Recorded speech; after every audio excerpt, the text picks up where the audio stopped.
Think about it. How many hours have you spent trying to fix yourself? How many books have you read? How many techniques have you tried? How many times have you promised yourself that this time, this method, this approach will finally bring you the peace you're desperately seeking? Has this ever happened to you? You work so hard on self-improvement, on healing, on becoming better, only to find that the struggling itself seems to create more suffering. It's like trying to calm turbulent water by stirring it faster. What if I told you that the person you think you are doesn't actually exist? I know that sounds radical, even impossible, but stay with me here because what you're about to discover might completely transform your relationship with suffering. Right now, in this very moment, you're carrying burdens that were never meant to be yours. You're wrestling with problems that seem so real, so overwhelming, that you can't imagine life without them. But here's the truth that's spiritual. Masters have known for centuries. 90% of your pain exists only because you believe it must. But before we begin, please hit the like button and let me know where in the world you're watching from today. It's always fascinating seeing who's joining us from around the world. And if you haven't already, make sure to hit that subscribe button and turn on the notification bell so you don't miss any of our future videos. Here's what nobody tells you about the nature of suffering. It's always a case of mistaken identity. You've been living your entire life as if you are the wave, completely forgetting that you are the entire ocean. You've identified so completely with this character, this personality, this collection of thoughts and memories and fears that you've forgotten what you truly are beneath all of that. And this forgetting, this fundamental misunderstanding of your own nature, is the source of every problem, every anxiety, every moment of despair you've ever experienced. The awakening to I am isn't about adding something to yourself. It's not another technique to master or another spiritual achievement to accomplish. In fact, what you're about to discover will sound almost too simple to be true. The secret to ending suffering isn't found in fighting your problems or improving your circumstances. It's found in recognizing something that's been true all along, something so obvious that you've been looking right past it your entire life. What if the very effort to heal yourself is what's keeping you trapped? What if trying to change, improve, or enlighten yourself is actually reinforcing the illusion that there's something wrong with you in the first place? Stay with me until the end, because this shift in understanding has the power to dissolve problems at their source, without struggle, without years of therapy or practice. This isn't about positive thinking or spiritual bypassing. This is about waking up to what you've always been. Beneath every thought, every emotion, every circumstance you've ever faced, the journey we're about to take together will challenge everything you think you know about yourself and suffering, and what you discover on the other side might just set you free in ways you never imagined possible. Let me show you something that will shift your entire perspective. When you look at your life, at all the drama, the problems, the emotional turbulence, you naturally assume that these things are happening to you. But here's the hidden truth that changes everything. Your true nature is consciousness itself, not the contents of consciousness. Think of it this way. Right now, as you watch this video, there's an awareness present. This awareness is noticing the words I'm saying, perhaps some thoughts arising in your mind, maybe a feeling in your body. But here's the profound realization. That awareness, that witnessing presence, is what you truly are. Everything else, all the thoughts, emotions, sensations, they're just appearing within that awareness, like clouds passing through the sky. The sky is never damaged by the clouds. A storm might rage, lightning might flash, thunder might crack, but the sky itself remains completely untouched, pristine, unchanged. You are that sky. You've just been so focused on the weather patterns that you forgot you are the infinite space in which all weather appears. Every problem you face, every moment of suffering is happening to consciousness, not as. Consciousness, This distinction is absolutely crucial because it reveals the greatest misunderstanding of human existence. You've been identifying as the character in the movie, completely forgetting that you are actually the screen on which all characters appear. The screen is never damaged by any movie played upon it. Wars, romance, tragedy, comedy, all come and go, leaving the screen pristine and unaffected. Now, I want to go even deeper into this revelation, because understanding this intellectually is one thing, but experiencing it directly is what creates the actual transformation. There's a simple inquiry you can use right now in any moment of suffering that will short-circuit the entire mechanism of personal pain. The next time you notice yourself caught in worry, fear, or anxiety, pause for just a moment and ask yourself this question: who is aware of this suffering? Really search for the answer. Look for the one who is experiencing this pain. What you'll discover in that searching is absolutely astounding. You'll find thoughts about suffering, you'll find sensations in the body, you'll find emotions moving through, but you won't find an actual sufferer. There's awareness of these experiences, yes, but there's no separate entity that's being damaged by them. It's like looking for the person inside a reflection. The closer you look, the more obvious it becomes that there's nobody there. If you haven't subscribed yet, this is your moment. I create content for people who are ready to go beyond surface-level spirituality and discover what actually transforms your lived experience. Hit that subscribe button and turn on notifications so these insights keep finding you. This isn't some philosophical game or mental trick. This is direct experience. When you genuinely cannot locate the sufferer, something remarkable happens. The whole problem begins to dissolve like a mirage. You realize you've been fighting shadows, defending a fictional character, protecting something that never actually existed. This doesn't mean your practical challenges disappear or that you should ignore genuine difficulties in your life, but your relationship to these challenges transforms completely. Instead of handling them from reactive fear and desperate struggle, you respond from inner stillness and clarity. Your decisions become wiser, your actions more effective, because they're arising from the spacious awareness that sees clearly rather than the panicked personality that's fighting for survival. Write in the comments, I see the awareness, if this recognition is beginning to dawn for you. The impact of this simple shift in perspective cannot be overstated. Let me share with you two real stories that demonstrate the power of this shift in awareness, because hearing about actual transformations often makes the abstract suddenly concrete and undeniable. Margaret came to this understanding in a state of complete financial terror.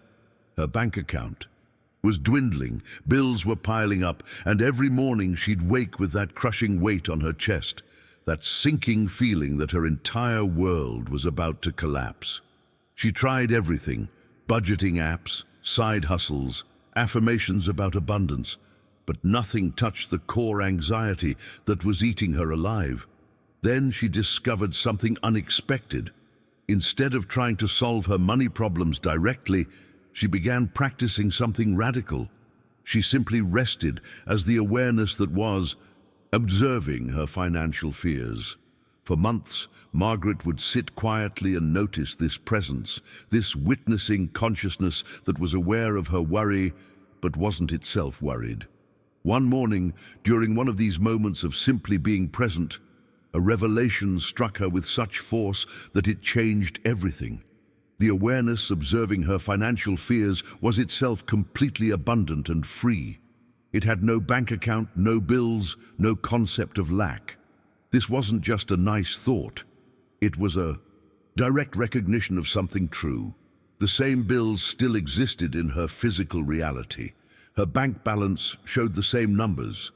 But Margaret no longer experienced herself as someone who could be threatened by these circumstances. Her entire relationship to money transformed because she'd discovered an inner abundance that had nothing to do with external conditions. Within 6 weeks, something remarkable began happening. Unexpected opportunities started appearing naturally, almost effortlessly, not because she was manifesting or using some magical technique, but because her consciousness had fundamentally shifted from lack to wholeness. When you're no longer operating from desperate scarcity, your decisions change, your energy changes. The very way you show up in the world transforms. People respond differently to you. Opportunities you couldn't see before suddenly become visible. Then there's David, whose journey reveals another layer of this truth. This man struggled with chronic anxiety for 15 years. 15 years of waking up with his heart racing, of avoiding situations that might trigger panic, of living in a constant state of vigilance and fear. He'd tried therapy, medication, meditation techniques, everything conventional wisdom suggested. Some things helped temporarily, but the anxiety always returned, often stronger than before. His breakthrough came when he stopped trying to cure his anxiety and instead began investigating who was anxious. Each time that familiar wave of anxiety arose, David would pause and search for the anxious person. He'd look carefully within his experience, expecting to find some entity, some self that was feeling anxious. What he discovered shocked him. There were thoughts about anxiety, yes. There were physical sensations, the racing heart, the tight chest, the shallow breathing. But there was never an actual anxious entity anywhere to be found. After 8 months of this simple practice, David noticed that anxiety rarely appeared at all. When it did occasionally surface, it felt completely different, like weather passing through rather than a personal affliction. He'd discovered what sages have taught for millennia, that our true nature is peace itself, always present beneath every surface disturbance. These aren't isolated cases or special people with unique abilities. This is the natural result of recognizing what you truly are. Comment below, I am ready for this shift, if these stories are resonating with something deep inside you, because understanding how others have walked this path often illuminates. Sarah's story takes this revelation into the realm of relationships, where so many of us experience our deepest wounds and most persistent patterns. After 23 years of marriage, her relationship was crumbling. The fights had become more frequent, the silences more painful, the distance between them feeling insurmountable. Sarah tried everything she knew: couples therapy, communication techniques, compromising on issues, setting boundaries. But beneath every strategy was this desperate energy of needing her husband to change, needing the relationship to be fixed, needing something outside herself to finally make her feel whole. Then she discovered a different approach entirely. Instead of trying to repair the marriage or change her husband's behavior, Sarah began simply resting as the awareness that witnessed her hurt, anger, and disappointment. She stopped, trying to fix anything at all. This sounds counterintuitive, I know. When something's broken, our entire conditioning tells us we need to fix it, improve it, make it better. But Sarah discovered something profound in that space of not trying. The awareness observing her marital problems was itself completely whole and unbroken. It had never been married, never been hurt, never experienced disappointment. From this place of inner completeness, something shifted in how Sarah showed up in the relationship. She could respond to her husband with genuine love rather than reactive neediness. Her energy transformed from demanding to giving, from clutching to releasing. And here's what's fascinating. Without Sarah trying to control or manipulate anything, their entire dynamic began transforming naturally. Her husband noticed the change immediately, even though he couldn't articulate what was different. What Sarah had stumbled upon reveals a hidden truth about how consciousness works in our lives. The way we relate to our experiences determines their impact more than the experiences themselves. There's a subtle shift in language that can revolutionize your entire relationship with suffering. And most people never discover it because it seems too simple to matter. Instead of thinking, my back hurts, what if you recognized there is an experience of back pain appearing in consciousness? Notice the difference. In the first statement, you own the pain. You are the pain. You've made it part of your identity. In the second statement, pain is simply something arising within awareness, like a sensation passing through. This isn't just playing with words. This is recognizing the actual nature of your experience. When you say, I am anxious, you've collapsed your identity into a temporary emotional state. When you recognize there is anxiety appearing, you've created space between what you truly are and what's temporarily passing through. You are the unchanging awareness within, which all states come and go like passing weather.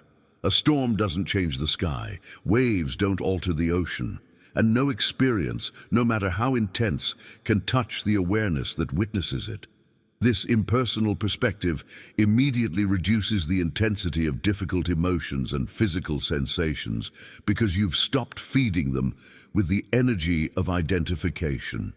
Every time you claim ownership of an experience, you intensify it. Every time you make a temporary state part of your identity, you give it power over you. But when you recognize that experiences are simply appearing in the space of consciousness that you are, they lose their grip. This doesn't mean you deny pain or pretend problems don't exist. It means you stop making them personal, stop treating them as threats to your fundamental being. The journey from I am suffering to there is suffering appearing might seem like a small linguistic shift, but the transformation it creates in your actual lived experiences. Write in the comments, I release ownership, if you're ready to stop claiming these temporary experiences as your identity, because recognizing this changes. There's another layer to this awakening that takes the transformation even deeper. When you're faced with any problem, any challenge, any circumstance that seems to threaten your well-being, there's a practice of remembering what you truly are beneath all the surface turbulence. Instead of trying to solve the problem directly, you pause and recognize the truth of your identity. You remind yourself, not as an affirmation or wishful thinking, but as a recognition of what's actually true. I am not the body that can be sick. I am not the mind that can be confused. I am not the person who can lack anything essential. This isn't denial of your human experience. It's remembering what lies beneath that experience. If this video resonated with something deep inside you, show it by hitting that like button. It helps this message reach others who are searching for the same freedom you're discovering right now. Your true nature as consciousness is never sick, never confused, never lacking. Think about this carefully. The awareness that's present right now, witnessing these words, hearing these ideas, has that awareness ever been ill? Has consciousness itself ever been anxious or depressed? The body gets sick, yes. The mind becomes confused, absolutely. But the witnessing presence that's aware of these conditions remains untouched, pristine, whole. When you dwell in this truth realization, something remarkable happens. Problems begin dissolving, not because you're fighting them or trying to fix them, but because you've recognized they're happening to something you're not. Truth has its own inherent healing power that naturally reflects in your outer world. Most people approach difficulties by analyzing them, strategizing solutions, trying to manipulate circumstances into compliance. But there's a completely different approach that's infinitely more effective, though it contradicts everything we've been taught. The real transformation comes through what might seem like doing nothing at all, yet it changes everything. Most of your suffering doesn't actually come from your circumstances. It comes from your resistance to those circumstances. You're in traffic and you suffer, not because you're stuck in traffic, but because you're fighting the reality that you're stuck in traffic. Your mind is arguing with what already is, creating internal friction that manifests as stress, frustration, anger. When you fully accept the present moment without trying to change it, you discover something that's been hidden beneath all your struggling. The peace that was always here. This doesn't mean you become passive or stop taking action. This is a profound misunderstanding that keeps many people from discovering this truth. Acceptance isn't resignation, it's responding from inner stillness rather than emotional reactivity. From this state of non-resistance, you actually become incredibly effective in handling life's challenges. Your decisions improve dramatically because they're arising from wisdom and clarity rather than fear and desperation. Think about how you function when you're panicked versus when you're calm. In panic, your decisions are erratic, short-sighted, often making situations worse. In calm presence, you see clearly, act decisively, handle complexity with ease. The irony is that by accepting what is, by stopping your internal war with reality, you gain the power to respond in ways that actually create positive change. You're no longer wasting energy fighting shadows. You're meeting life as it is with the full force of your awareness and intelligence. This shift from reactive resistance to conscious acceptance transforms not just your inner experience, but the actual outcomes in your external world, because you're operating from a completely different level of consciousness. The impact of this change ripples through every area of your life in ways that often surprise people who've spent years trying to force change through sheer willpower and effort. Leave a comment saying, "I accept what is," if this principle is starting to make sense, because understanding acceptance at this level opens the door to the real mastery of this awakening comes through consistent practice throughout your ordinary day. You don't need special conditions or hours of meditation to remember what you are. Throughout your day, in the middle of whatever you're doing, you can repeatedly return to the recognition of your true nature. Set gentle reminders on your phone if needed, little prompts that invite you to pause for just a moment and rest as awareness itself. In that pause, ask yourself this simple question: what am I beneath all these thoughts and experiences? Don't rush to answer intellectually. Actually feel into it. Rest in the aware presence that's looking through your eyes right now, the consciousness that's hearing these words, the space in which all experience is appearing. This is what I call identity anchoring, repeatedly remembering and returning to what you truly are. The more consistently you anchor in your real identity, the less convincing the stories of limitation and suffering become. They begin feeling like old movies you've watched so many times that you know every scene, every line, every predictable plot, twist. They're familiar, but they're no longer compelling. You see them for what they are, just stories, just patterns of thought, just temporary appearances in the vast space of consciousness that you are. This practice transforms ordinary moments into opportunities for awakening. Stuck in traffic becomes a chance to rest as awareness. Washing dishes becomes meditation. Waiting in line becomes practice. Your entire life becomes a continuous remembering of truth. But here's something crucial, I need to share with you, because if I don't, you might give up right when you're on the verge of breakthrough. When you begin genuinely practicing these recognitions, something paradoxical often happens. Your old mental habits will seem to fight back with increased intensity. You might experience more anxiety, more doubt, more suffering than before you started. This can be deeply discouraging if you don't understand what's happening behind the scenes, but this resistance is actually a positive sign that the practices are working. Think of it like this. When you shine light into a dark room, you suddenly see all the dust and cobwebs that were always there, but remained hidden. The light didn't create the dust. It revealed what was already present. Mental turbulence often increases temporarily as false beliefs lose their grip on your identity. These patterns have been running your life for decades, creating your sense of self, dictating your decisions. They don't surrender easily. When you begin recognizing your true nature, These old patterns panic because they sense their dissolution approaching. The ego, this collection of thoughts and beliefs about who you are, makes one last desperate attempt to maintain control. It throws everything at you: fear, doubt, confusion, depression, anxiety. It wants you to believe that these practices aren't working, that you're doing something wrong, that you should go back to the familiar suffering you've always known. Don't be discouraged. When old patterns seem stronger than ever, this is what spiritual traditions call the darkest hour before dawn. It means you're close to a fundamental shift in consciousness. The key is persistence without force. You don't fight the resistance. You simply continue returning to the recognition of what you are, gently, consistently, without making the turbulence mean anything about you or about the validity of these truths.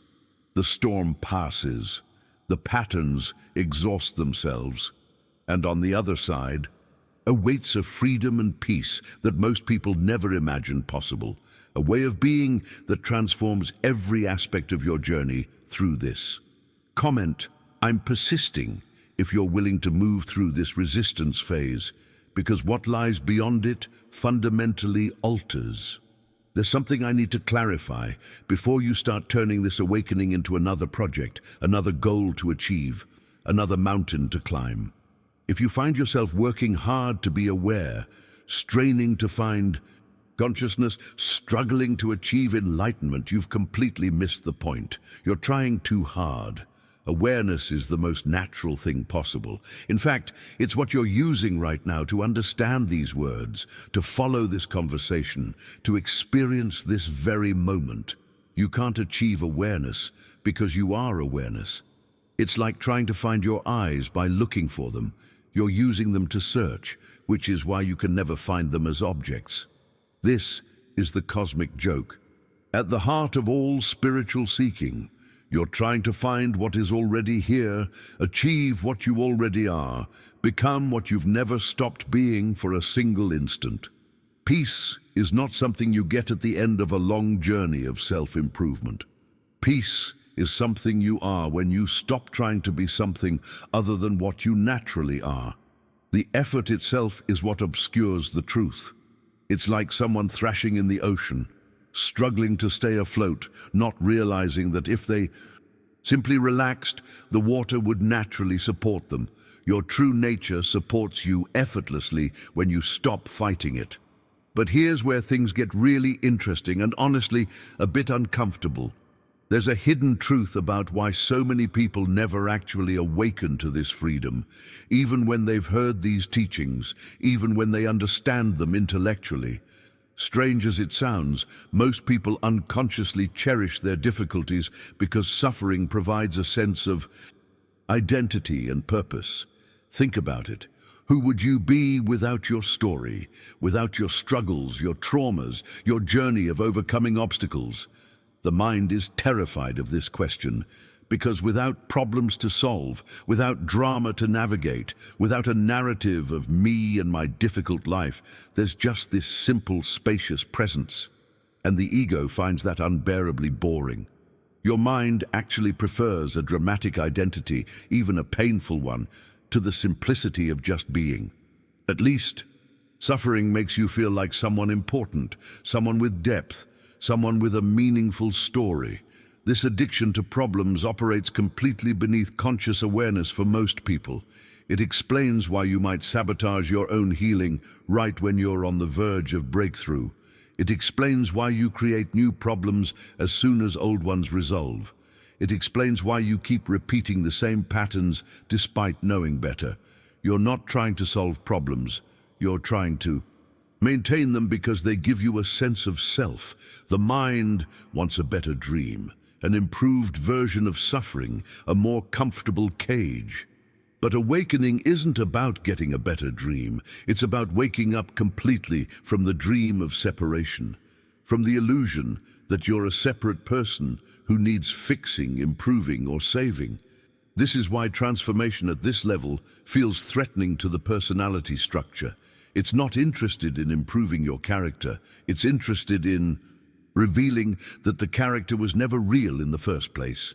The revelation that follows this recognition shifts everything because you stop investing energy in maintaining a fictional sense of self and instead allow life to flow through you without the constant interference of type "I see through the addiction" in the comments if you're recognizing how you've been unconsciously holding on to suffering as identity, because seeing this pattern clearly is what allows. Once you begin recognizing your true nature, the real work becomes integrating this awareness into every aspect of your daily life. This isn't about retreating to a cave or spending hours in meditation. It's about bringing this recognition into the messiness of human existence, into difficult conversations, stressful work situations, mundane activities. When someone criticizes you, instead of automatically defending your position, pause for just a moment and remember that your real identity cannot be threatened by any words or opinions. The personality might feel attacked, but the awareness witnessing this entire exchange remains completely untouched and serene. This practice transforms relationships because you're no longer speaking from a defensive position. You're responding from spaciousness, from the part of you that has nothing to protect. At work, when stress begins overwhelming you, recognize that the awareness observing this workplace pressure is itself completely calm. This recognition doesn't make you less effective. It makes you more effective because clarity replaces panic. Even washing dishes or waiting in line become doorways to freedom, transforming your entire day into continuous spiritual practice. The ultimate recognition, the truth that sets you free completely, is simply this: you are consciousness itself temporarily playing at being a separate person. And the game is optional. Suffering ends the moment you remember what you really are and stop trying to be what you are not. Your true nature as awareness has never been touched by any experience of pain, lack, or limitation. You are the screen on which all movies play, forever clean and unaffected by the content appearing on it. This isn't a metaphor. This is the direct recognition of what you've always been. There is nothing to practice because you can't practice being what you already are. There is nothing to achieve because you are already here. There is nothing to become because your true nature has always been whole. The invitation is simply to rest in what you have always been, to stop the exhausting effort of trying to be someone else. When this recognition stabilizes, challenges still arise, difficulties still appear, the human experience continues. But your relationship to everything transforms completely. You navigate life from unshakable peace, not because circumstances are always pleasant, but because you've remembered what you are beneath all circumstances. This shift creates ripple effects throughout your entire experience, influencing your decisions, your relationships, your creative expression, and the impact you have on everyone around you. The journey from identifying as a limited person to recognizing yourself as infinite awareness transforms. Comment, "I remember what I am." If this ultimate recognition is beginning to dawn in your direct experience, because living from this understanding creates a completely different. If you've stayed with me through this entire journey, you're not here by accident. There's something in you that's ready for this recognition, ready to remember what you've always been beneath all the noise and drama. The fact that you're still here tells me you're serious about this awakening, and I want to continue sharing these insights with you. If this video resonated with something deep inside you, I'd really appreciate it if you'd hit that like button. It helps this message reach others who are searching for the same freedom you're discovering. And if you haven't subscribed yet, now's the moment. I create content specifically for people like you who are ready to go beyond surface-level spirituality and dive into what actually transforms your experience of life. Click that subscribe button and turn on notifications so you don't miss what's coming next. Leave a comment right now saying, "This message found me," so I know you made it all the way through. I read every single comment, and your words often inspire the next. Videos I create. We're building something real here, a community of people who are waking up together. And listen, there's another video right here that takes this understanding even deeper. It complements everything we just explored, showing you how to apply these recognitions in ways that create tangible shifts in your daily experience. Click on it and continue with me over there. The journey doesn't end here. It's just beginning. I'll see you in the next one.